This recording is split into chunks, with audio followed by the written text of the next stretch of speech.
C'est nul ça.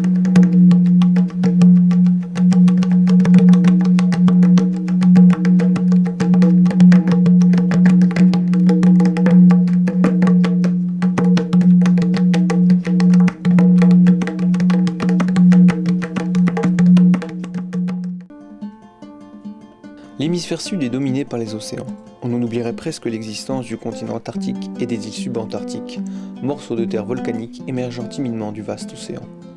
Ces îles, au nom qui évoque les aventures maritimes des derniers siècles, sont par exemple les îles de l'archipel Crozet, qui, avec Kerguelen, Saint-Paul et Amsterdam, constituent les terres administrées par les terres australes et antarctiques françaises. L'archipel de Crozet est situé au sud de l'océan Indien, sous les 40e rugissants. Il est constitué de 5 îles montagneuses d'origine volcanique, d'une superficie totale de 50 000 hectares. Les conditions sont rudes. Le climat est subantarctique, il pleut plus de 2 mètres par an, et les vents dépassent souvent les 100 km/h. Ces parcelles de terre inhospitalières pour l'homme, au milieu de l'océan, sont de fabuleux écosystèmes qui accueillent de nombreuses espèces. Beaucoup d'animaux marins ne se sont pas affranchis du milieu terrestre et doivent revenir à terre pour se reproduire ou muer. On assiste alors à une formidable concentration animale sur les îles. Les plages sont envahies par d'impressionnantes colonies d'oiseaux marins.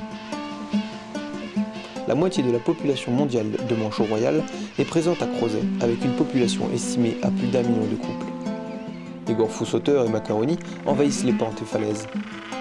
Les éléphants de mer du Sud viennent mettre bas, se reposer ou muer sur les plages. Les otaries à fourrure se rassemblent et chantent dans les dunes d'herbe haute. Les plus grands oiseaux du monde, les albatros hurleurs, viennent retrouver leurs fidèles compagnons pour parader et se reproduire.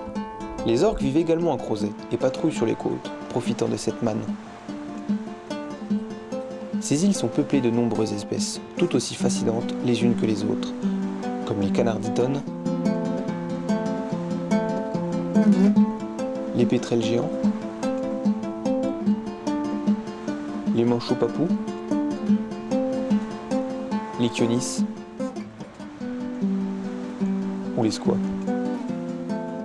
Mais aussi une flore subantarctique qui pousse délicatement dans ce climat extrême. Les conditions de ces îles inhospitalières expliquent pourquoi il n'y a pas eu de colonisation humaine durable depuis leur découverte par l'explorateur Marion Dufresne en janvier 1772. Ce n'est qu'à partir de 1963 que ce territoire suscita un réel intérêt scientifique et qu'une base permanente fut établie sur l'île de la Possession. L'archipel est une réserve naturelle protégée. La seule présence humaine permanente, une trentaine de personnes, est la base Alfred Fort sur l'île de la Possession. De par sa position géographique, Crozet permet un bon maillage de la planète pour de nombreuses mesures. Le magnétisme terrestre, la surveillance sismique, l'atmosphère et la météo y sont observés et étudiés.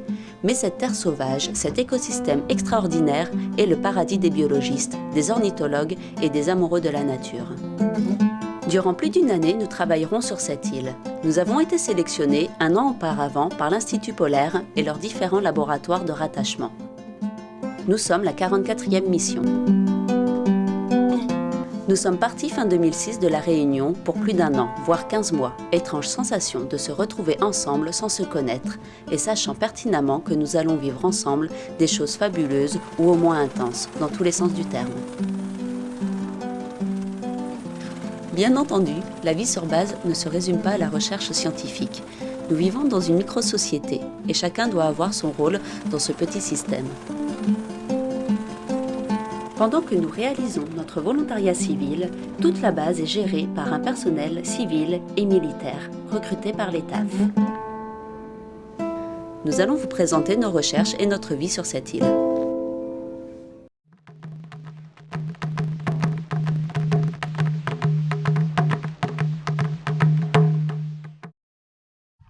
D'un point de vue écologique, les îles subantarctiques peuvent être considérées comme des milieux relativement simples, caractérisés par un faible nombre d'espèces, souvent propres à ces contrées, par une réduction des interactions entre les êtres vivants et par une faible présence humaine, limitée au passage de phoques et de baleiniers dans le passé, et à la présence de bases à partir des années 50.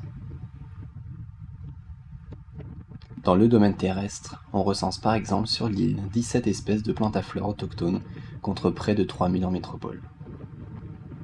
Du côté animal, il existe peu d'herbivores, une dominance des décomposeurs, peu de prédateurs et une absence de mammifères terrestres à l'origine. Les interactions entre espèces sont donc réduites. En contrepartie de cette stabilité relative des espèces dans leur milieu, les écosystèmes subantarctiques présentent une sensibilité particulière aux variations de leur environnement.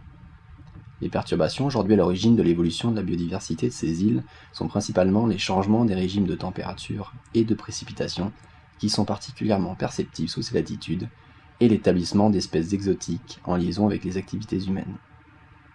Grâce à leur fonction de sentinelle, les îles australes représentent de formidables laboratoires naturels pour les biologistes. Le groupe de recherche qui travaille sur les impacts à long terme des changements climatiques, de l'action de l'homme et la biodiversité des écosystèmes terrestres subantarctiques est le programme IPEV EcoBio du CNRS et de l'Université de Rennes 1. Notre travail sur l'île consiste principalement à suivre les cycles et fluctuations d'abondance des insectes et autres invertébrés, à étudier le rôle des cerfs dans l'établissement de nouvelles espèces, à étudier les variations interannuelles de croissance et de reproduction des plantes introduites et de plantes autochtones telles que le chou de Kerguelen, et à mener des expériences d'augmentation artificielle de température afin de simuler une action de réchauffement climatique sur les communautés locales, dont les observations sont par la suite intégrées au sein d'un réseau d'utilisateurs en Arctique et en Antarctique. Grâce à ces études, complétées par des analyses en laboratoire en métropole et par des collaborations avec des chercheurs étrangers travaillant dans les îles subantarctiques voisines, nous avons les moyens d'examiner les interactions entre espèces, la réponse des invertébrés et des plantes aux contraintes environnementales, l'évolution des communautés ou encore les mécanismes d'invasion des espèces introduites dans un contexte de biologie de la conservation.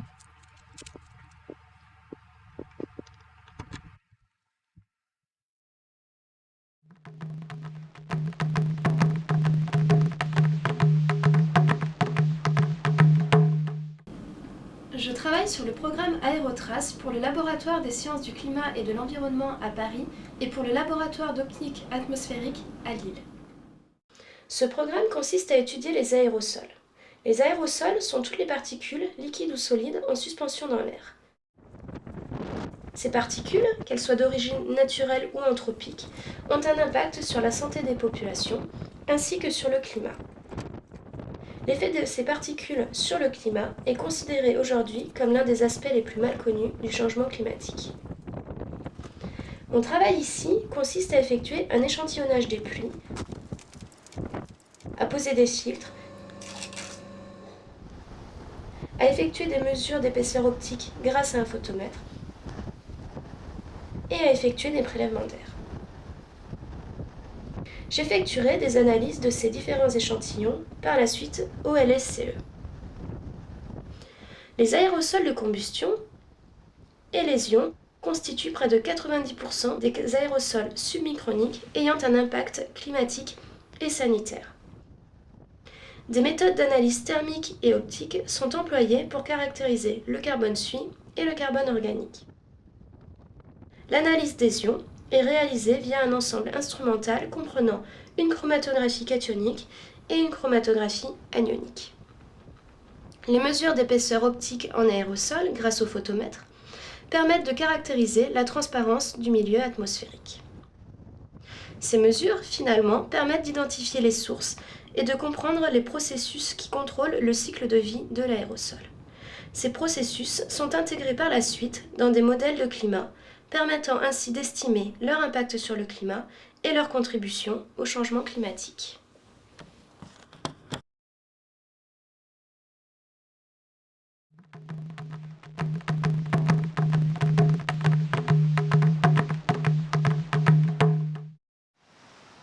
À Crozet, 14 espèces d'oiseaux et mammifères marins sont étudiées et suivies. 10 espèces d'oiseaux, albatros, manchots, pétrels et 4 espèces de mammifères marins. Je travaille pour l'équipe écologie des oiseaux et mammifères marins du Centre d'études biologiques de Chizé sur l'étude de la dynamique de population de ces espèces et leur évolution sur le long terme en relation avec les facteurs de l'environnement. Pour toutes ces espèces, les adultes reproducteurs sont dénombrés chaque année, ainsi que les petits avant leur départ en mer. Ces effectifs donnent une estimation de la taille des populations et mesurent le succès reproducteur. L'étude démographique des populations est de plus basée sur la technique du capture, marquage, recapture. Les individus sont suivis par l'intermédiaire de marques numérotées ou marques naturelles. Celle-ci constitue la carte d'identité de l'individu. Le marquage, accompagné de recontrôles réguliers, permet un suivi temporel et spatial des individus et donne des informations sur leur histoire de vie, notamment sur la reproduction et la survie, qui sont deux critères clés de la dynamique des populations. Les espèces étudiées à Crozet, oiseaux ou mammifères, passent l'essentiel de leur vie en mer. Ce sont des prédateurs marins supérieurs, c'est-à-dire qu'ils se trouvent au sommet de la chaîne alimentaire. L'écologie de ces animaux dépend donc de l'état des ressources océaniques, elles-mêmes directement influencées par le climat. Pour étudier la relation animal-environnement, des oiseaux sont équipés de balises, GPS et autres enregistreurs de pression ou température. Les prédateurs marins supérieurs sont donc des indicateurs des variations climatiques à grande échelle et le suivi à long terme de ces populations, aussi appelé monitoring, constitue un observatoire des changements de l'océan austral. Les études menées ici servent ainsi à mieux comprendre l'influence de l'environnement sur les écosystèmes marins et prédire comment les changements climatiques influenceront ces écosystèmes.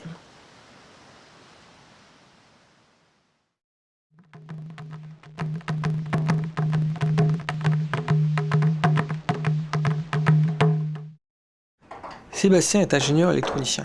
Il est en charge du système DORIS qui enregistre les mouvements tectoniques de la zone, mais aussi du marégraphe et autres appareils de mesure.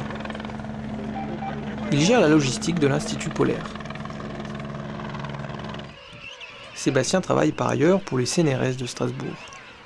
Dans la baie du Marin est installé un système de détection automatique des manchots royaux unique au monde. Un réseau d'antennes enterré au sol, entourant la moitié de la colonie de la baie, enregistre le passage des manchots équipés de puces électroniques. Nous pouvons ainsi enregistrer les allées et venues de tous les oiseaux transpondés de la zone Antavia. Et puisque les manchots ont un cycle très précis et reviennent chaque année sur leur lieu de naissance, ils nous fournissent des informations toute leur vie durant et sans plus jamais avoir besoin de les déranger.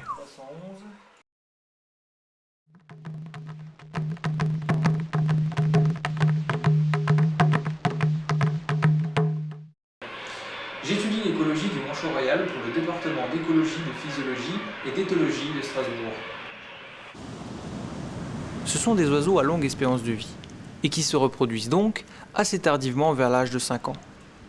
Tous les ans, les oiseaux viennent muer à terre, puis retournent faire des réserves en mer pour revenir au cours de l'été austral, parader, trouver un partenaire et recommencer un cycle de reproduction de 14 mois sur la plage qu'ils a vu naître. Dès la ponte, le mâle prend en charge l'unique œuf. Le couple va se relayer alternant jeûne à terre et voyage alimentaire en mer pendant l'incubation de 53 jours et la période de nourrissage du petit. Puis, lorsque ce dernier se sera émancipé thermiquement, qu'il saura lui-même se protéger du froid, il rejoindra les autres poussins dans les crèches et la protection contre les intempéries et les prédateurs qu'elle offrira. Après une année passée à terre, le poussin paré de son nouveau plumage ira rejoindre son élément, l'eau, son domaine, l'océan. Ces oiseaux sont d'exceptionnels pêcheurs, qui plongent à plus de 300 mètres de profondeur capturer les poissons lanternes et céphalopodes. Ce grand voyageur parcourt de longues distances pour profiter de la manne du front polaire, un riche courant situé à 400 km de Crozet, ou près du continent antarctique en hiver. Ce prédateur se situe en fin de chaîne alimentaire. Ainsi, le manchot est donc un bioindicateur des ressources marines antarctiques, c'est-à-dire, en suivant les fluctuations démographiques et les années où les poussins se portent bien, ou le succès reproducteur, on surveille indirectement la bonne santé de l'océan. Je suis les colonies de l'île, mais aussi et surtout la zone Antavia plus particulièrement, qui, avec son système de détection automatique, permet de surveiller 6000 manchots toute leur vie durant et sans dérangement. Manchots qui fournissent de précieuses informations sur la biologie de l'espèce et aussi sur l'océan. Prenons un exemple. En 2001, une augmentation de température des eaux de surface de la zone antarctique a dû bouleverser les remontées océaniques de nutriments, ce qui a fait s'effondrer la productivité marine en passant par tous les maillons de la chaîne alimentaire. Les répercussions en cascade se sont observées jusque sur les manchots. Ces animaux sont fragiles, ils pourraient être les premiers touchés par les conséquences du réchauffement climatique. Voilà donc, dans le contexte actuel de changements globaux, un système sentinelle de surveillance des océans.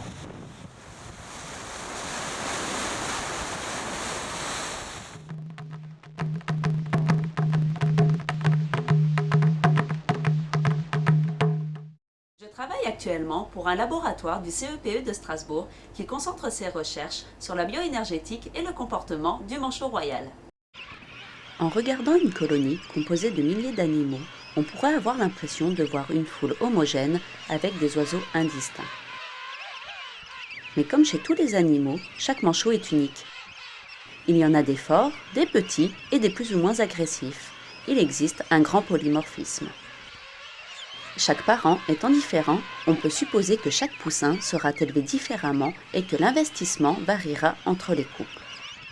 Voilà donc une partie de mon travail. Déterminer si la qualité des parents influence la survie de leurs poussins, en d'autres termes, leur succès reproducteur. Pour mesurer la relation entre qualité individuelle et succès reproducteur, nous avons pris 60 couples au hasard dans la colonie. Je vais suivre ces couples durant toute une saison de reproduction. Pendant l'été austral, où nous étions 3 à travailler sur le programme, nous avons pris différentes mesures corporelles chez les parents. Nous avons aussi réalisé des observations comportementales pour quantifier leur agressivité. Et finalement, nous avons mesuré leurs dépenses énergétiques à partir de l'enregistrement de leur fréquence cardiaque. Toutes ces données nous fourniront alors des informations sur la qualité individuelle de chaque parent. Pour le poussin, que je vais suivre durant sa première année de vie jusqu'à son grand voyage en mer, je commence par mesurer la taille de l'œuf. En effet, les différences peuvent être assez énormes d'un œuf à l'autre. Et, comme vous vous en doutez, les chances de survie du petit poussin seront bien meilleures s'il est issu d'un gros œuf. Par la suite, je vais suivre sa croissance, en le pesant et en le mesurant toutes les semaines. Étant donné que l'élevage du poussin dure en moyenne 14 mois, ces données et la fréquence des nourrissages seront pris durant tout l'hiver. Puis, en fonction de la vitesse de croissance et de qui survivra, nous pourrons faire des liens entre le succès reproducteur et la qualité individuelle des parents.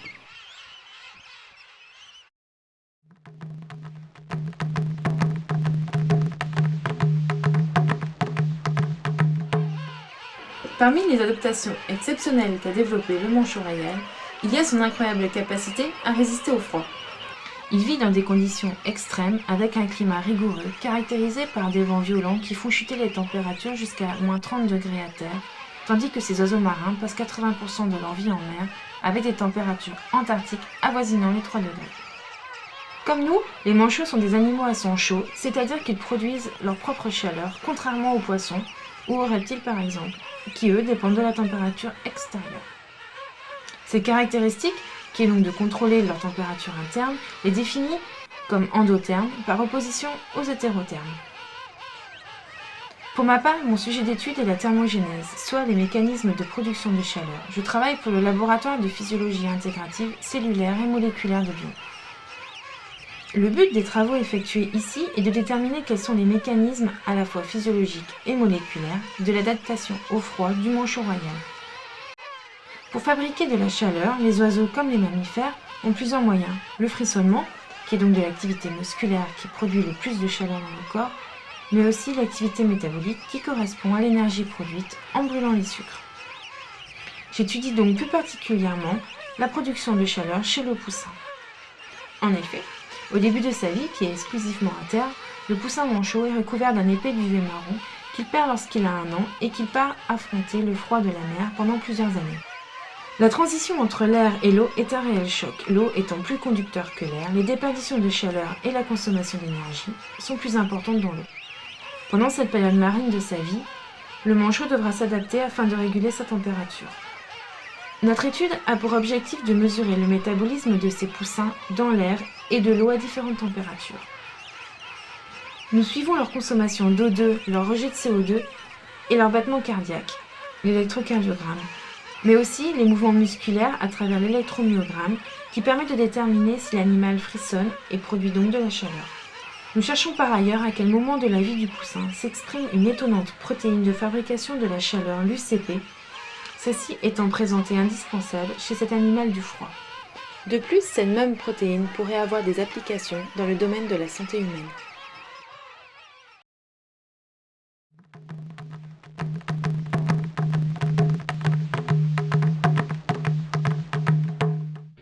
Je m'occupe des observatoires géophysiques de Crozet. On y étudie des phénomènes physiques au cours du temps sur le long terme. Concrètement, à l'aide d'appareils de mesure, il faut acquérir, traiter, sauvegarder et diffuser les données sur des périodes les plus longues possibles. Un seul observatoire dans le monde n'aurait aucun sens.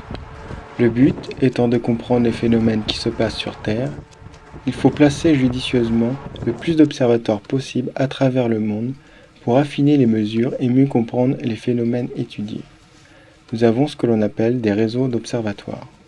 Pour pouvoir utiliser ces données, le facteur temps est aussi indispensable que les données elles-mêmes. Il est le même pour tous, le temps universel.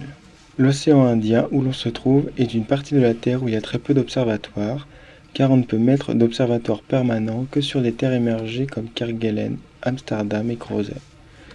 C'est pour cette raison qu'ils sont extrêmement importants. S'ils n'existaient pas, il y aura un manque cruel d'informations sur cette partie de la Terre. Je m'occupe donc de 2 observatoires. Un magnétique qui fait partie du réseau Intermagnéte. Le but est de mesurer le champ magnétique terrestre au cours du temps sur de très longues périodes. 2 types de mesures sont faites. Des mesures relatives, grâce à un appareil qui s'appelle FluxGate. Il va mesurer la variation du champ magnétique suivant la ligne de base, c'est-à-dire du champ magnétique moyen connu sur Crozet. Ensuite, tous les 2 jours, j'effectue une mesure absolue. Cela consiste à mesurer la ligne de base, qui est le champ moyen connu à Crozet, et qui est utilisé pour les mesures relatives. Pour ce faire, je mesure 2 angles, la déclinaison et l'inclinaison, à l'aide d'un théodolite et d'un magnétomètre à protons. L'observatoire sismologique fait partie quant à lui du réseau Géoscope. Le but est de mesurer en continu l'activité sismique sur Terre.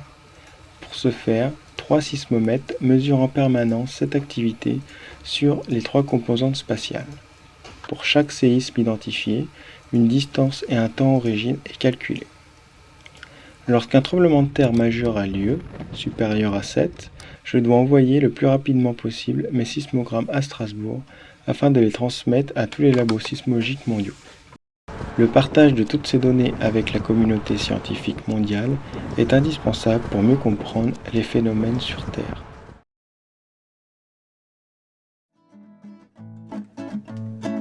Toutes ces recherches sont réalisables grâce à l'ensemble des personnes présentes sur la base. La petite population crozetienne est constituée de 23 personnes l'hiver, comme les cuisiniers, le médecin, l'équipe infrastructure, énergie, communication Croix du Sud ici le BCR pour contact. ou approvisionnement. Nous constituons la seule société humaine de l'île et nous devons être autonomes. Suite à différentes formations, nous avons chacun plusieurs rôles à jouer. Il faut des pompiers,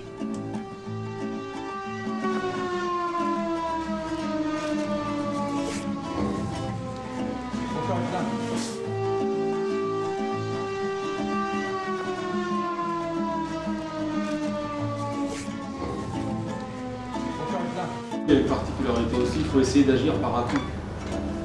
Pas rester appuyé dessus parce que sinon ça va vous former un bouchon de glace ici. Et puis oh merde, il est vide. Non, il n'est pas vide, mais il y a un bouchon de glace. une équipe de secours et une équipe médicale.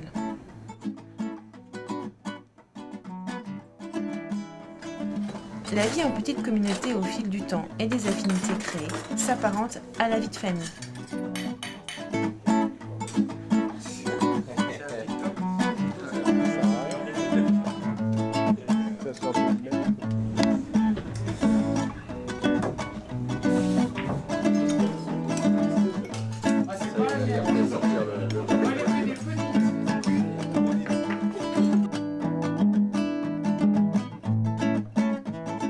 Bien évidemment, les tâches quotidiennes sont réalisées à tour de rôle. Voilà, nous sommes dimanche 7 juillet, c'est mon tour de petite Marie.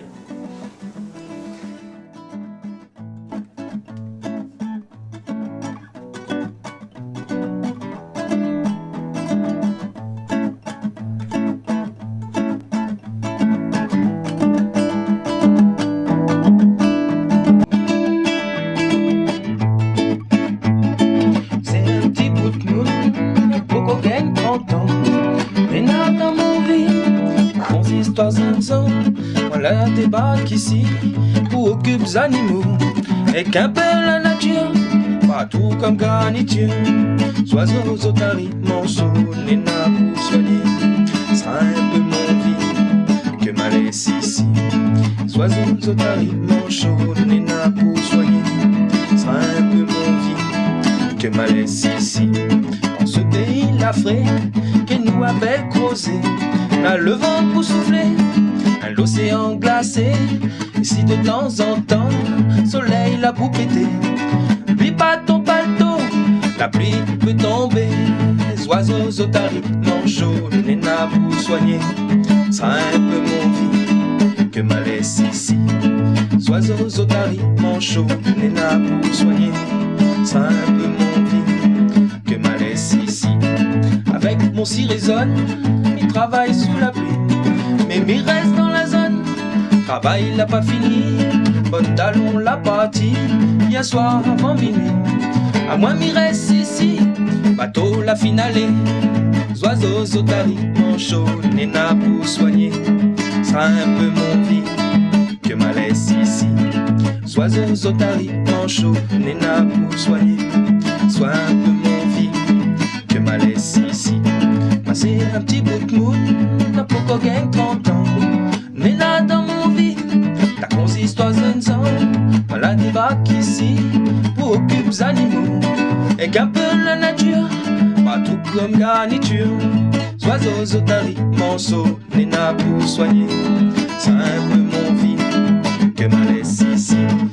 Oiseaux, otaries, manchots, nénas pour soigner, c'est un peu mon vie que ma laisse ici.